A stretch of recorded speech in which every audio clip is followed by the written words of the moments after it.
Você é acordado antes do alarme por uma dor aguda nos braços e pernas. Abre os olhos e fica horrorizado ao ver veias inchadas nos membros. Isso te preocupa muito, então não desperdiçando um segundo, você corre para um médico. O doutor também está muito surpreso com o seu caso. Ele nunca viu algo assim antes. Porém, o médico ainda tem fé na racionalidade e sugere que é um aparecimento súbito de varizes. O médico prescreve uma lista enorme de pílulas e te manda para casa, onde você vai se tratar. Em casa, a primeira coisa que você faz é tentar engolir uma pílula com água. Mas suas mãos não te obedecem.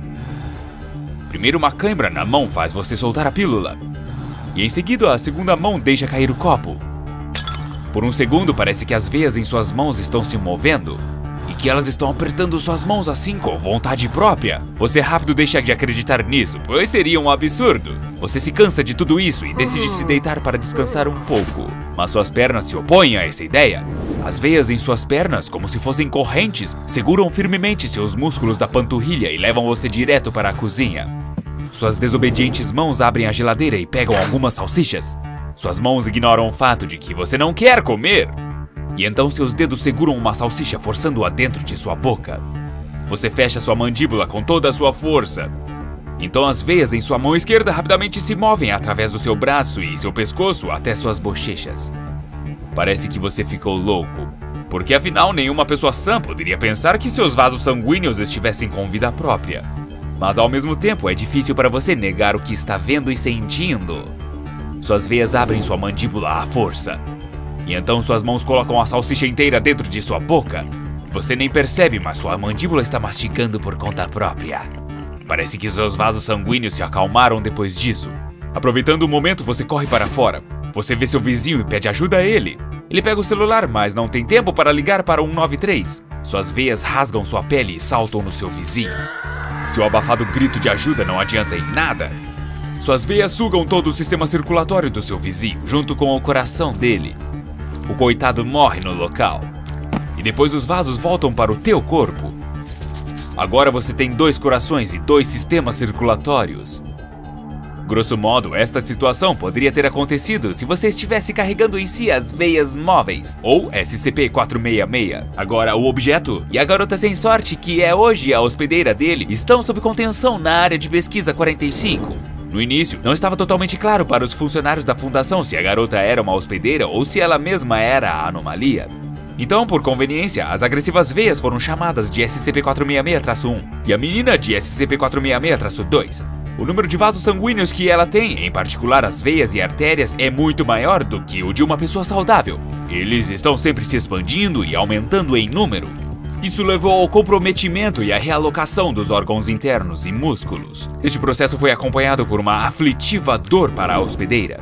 Como os vasos sanguíneos dependem da hospedeira, eles a protegem em caso de perigo. Eles saem do corpo e alcançam vários metros de distância dela. Os vasos se jogaram no pescoço e no peito deste agressor em potencial, que acabou morrendo por asfixia.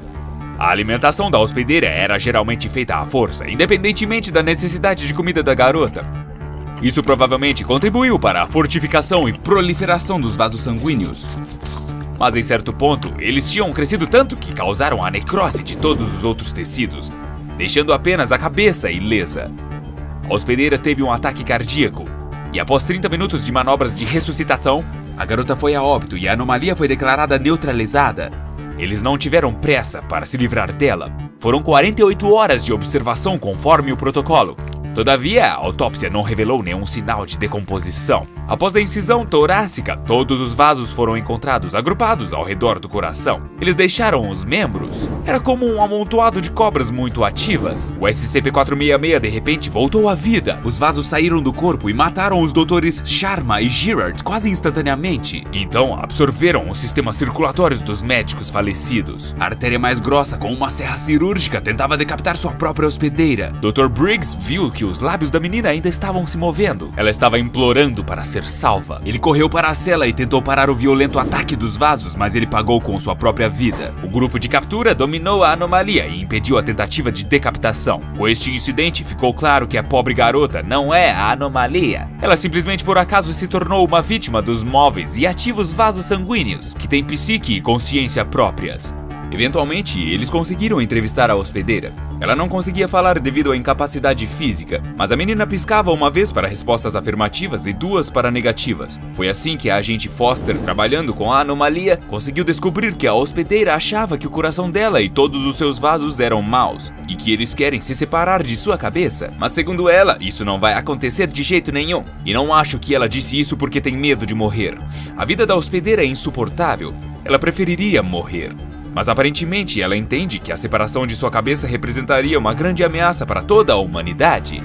Presumo que a cabeça da garota esteja impedindo que o SCP-466 atue mais ativamente. Se sua cabeça for cortada, os vasos podem dominar vários lugares e escravizar mais vítimas hospedeiras. Mas voltaria a isso mais tarde. E por enquanto discutiremos com mais detalhes como tem estado o SCP-466 depois daquele sangrento incidente.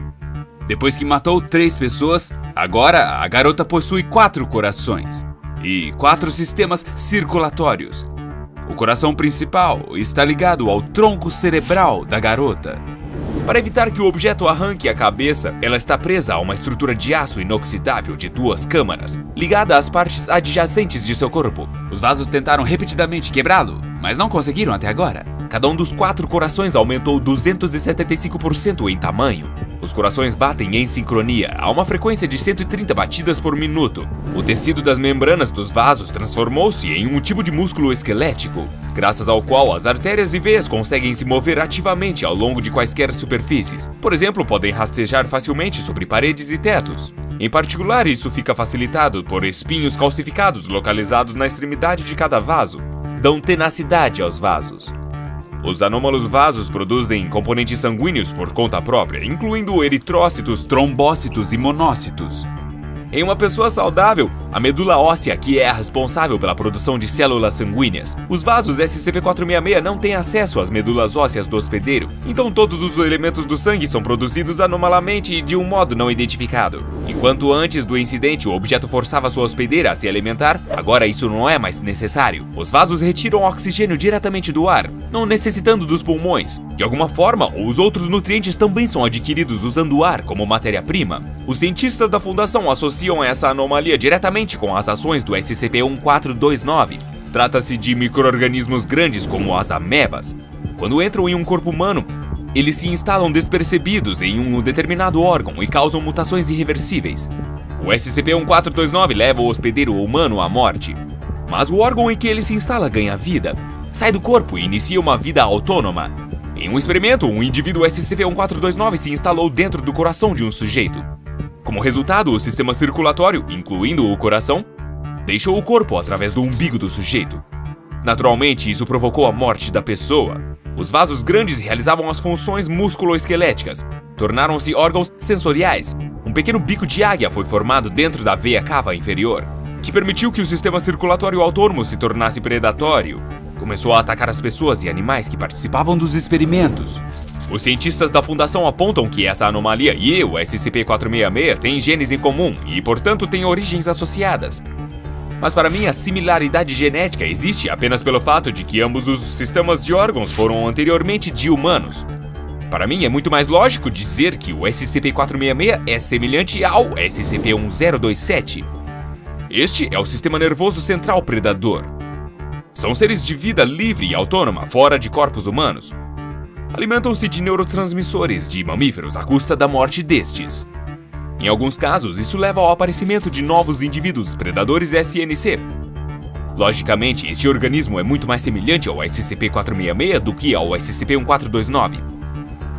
As veias móveis e os predadores SNC só se alimentam de células semelhantes, enquanto os organismos SCP-1429 comem qualquer tipo de carne.